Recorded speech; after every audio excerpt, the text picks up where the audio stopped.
মুন্সিগঞ্জের শ্রীনগর এবং পদ্মা রেলওয়ে স্টেশনে যাত্রাবিরতি দিয়ে নকশিকাথা মধুমতি এক্সপ্রেস এবং অভিযাত্রী কমিউটার ট্রেনগুলো চলাচল করে প্রতিদিন। এই স্টেশন থেকেই দেশের বিভিন্ন জেলায় সহজেই যাতায়াত করা যাবে। ঢাকা থেকে ছেড়ে আসা দক্ষিণবঙ্গগামী নকশিকাথা দুপুর 11:58 শ্রীনগর রেল স্টেশনে পৌঁছায়।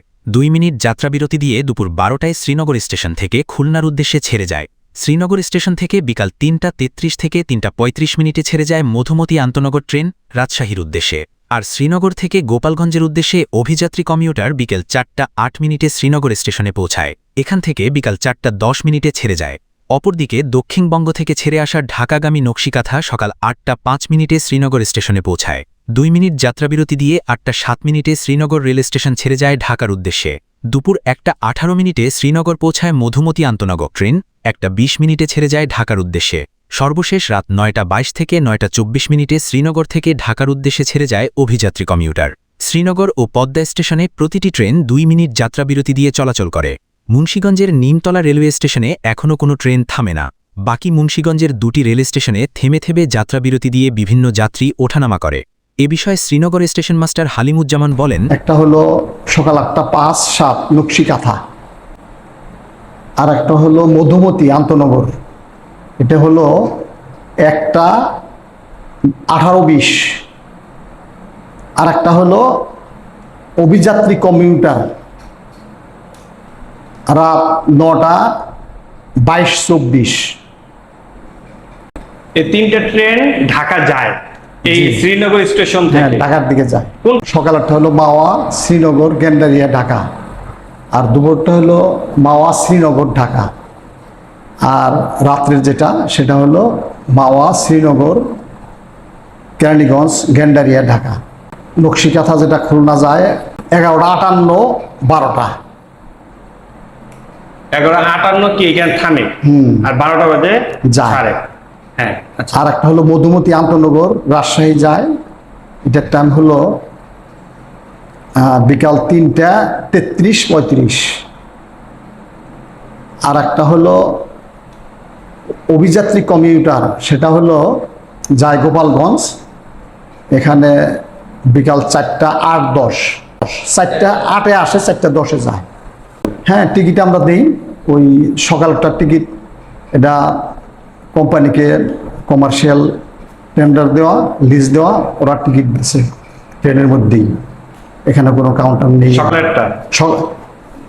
সকালে যেটা ঢাকা যায়, হ্যাঁ, আর দুপুরে যেটা আন্তনগর, এটা আমরা ঢাকার দিকে টিকিট দিই, আমরাই দিই টিকিট, এখান থেকে টিকিট কেটে দেন। হ্যাঁ, আর আরেকটা রাতে, আর রাত্রেরটাও আমরাই টিকিট এখান থেকে কেটে দেন। আর যেটা যায় রাজশাহী বা ইসে, আর দুপুর 12টা যেটা যায় নকশিকাথা, এটার টিকিট ওই টেন্ডার দেওয়া, ব্রিজ দেওয়া, ওরা দেয়। ওইটা ট্রেনের ভিতরে কাটে। হ্যাঁ, এখানে ওদের কোনো কাউন্টার নেই। আচ্ছা। আর 3:33-35 যেটা, এটার টিকিটও আমরা দিই আন্তনগর। রাজশাহী যায়, এটার টিকিট আমরা দিই। আপনারা দেন। হ্যাঁ, ব্রিজ দেওয়ার জন্য। তো এখান থেকে ঢাকার ভাড়া কত? ঢাকার ভাড়া আমাদের, আমরা যেটা দিই একটা 18-20, এটা হলো 50 টাকা আন্তনগর।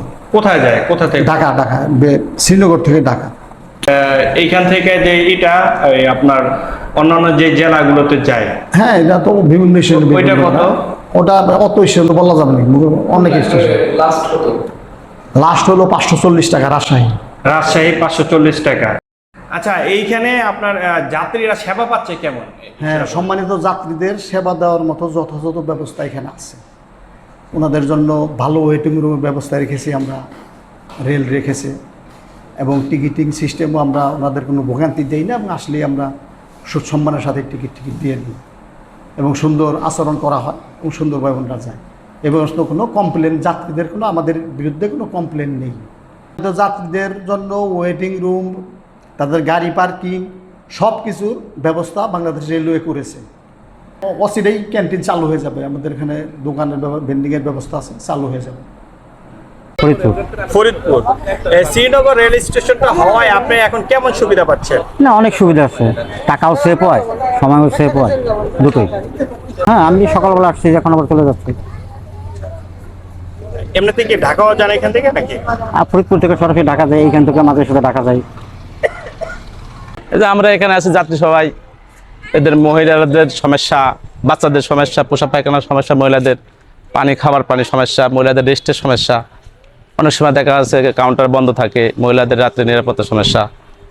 এই আর কি, এখানে এত টাকা সরকার খরচ করেছে, এত টাকা পয়সা খরচ করি, যাত্রীদের নিরাপত্তা নাই, টিকিট সার্ভিস ভালো নাই, মহিলাদের পোশাক পায়খানার সমস্যা। যদি একটা বাথরুম হতো তাহলে অনেক সময় মহিলাদের সুবিধা হতো, ছেলেদের তো সমস্যা হয় না, মহিলাদের তো বেশি সমস্যা। সরকার যদি একটা বাথরুম এখানে করে দেয়, একটু নিরাপত্তা ভালো করে দেয়, তাহলে আমাদের জন্য ভালো হয়।